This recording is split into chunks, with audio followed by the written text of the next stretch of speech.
রাজ্যের লক্ষ লক্ষ কোটি কোটি টাকা বারবার সুপ্রিম কোর্টে যাচ্ছে আর মুখ পুড়ছে, এবারও মুখ পুড়বে।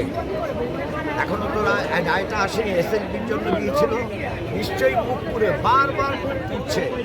তবুও যা সিদ্ধান্ত হলো হাইকোর্টে, কলকাতা হাইকোর্টে, সুপ্রিম কোর্ট থেকে পাঠিয়ে দিয়েছে। সুপ্রিম কোর্ট থেকে পাঠিয়ে দেওয়ার পর কলকাতা হাইকোর্টে এই রায় দিয়েছে। তার জন্য আবার এসএলপি করতে যাওয়া, এটা হচ্ছে রাজ্যের অর্থ সংকট নেই, প্রচুর অর্থ আছে, তাই ব্যয় করার জন্য, আর কিছু না। বলতে যোগ্যদের কেন মানে অযোগ্যদের মতো যোগ্যদের চাকুরি অবিলম্বে দিতেই হবে, এবং সেটা বলেছে 2 সপ্তাহের মধ্যে ওটা লিস্টটা তৈরি করতে।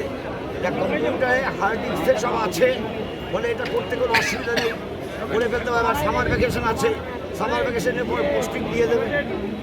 আর যারা নাকি যারা যারা যোগ্য প্রার্থী, যারা চাকরি করছিলেন বেআইনিভাবে, তাদের প্রতি সহানুভূতি দেখাতে পারি যে বেআইনিভাবে চাকরি করছিলেন টাকার বিনিময়ে। আর যারা যোগ্য প্রার্থী তাদের বলতে পারি হতাশ হবেন না, আপনাদের সমস্যার সমাধান অল্প সময়ের মধ্যে হবে। আমরাও আছি, দরকারে আমরাও কেস কামারি যা করতে হয় করবো। মুখ্যমন্ত্রী তো বারবার এই রায়ের বিরুদ্ধে কথা বলছেন। মুখ্যমন্ত্রীর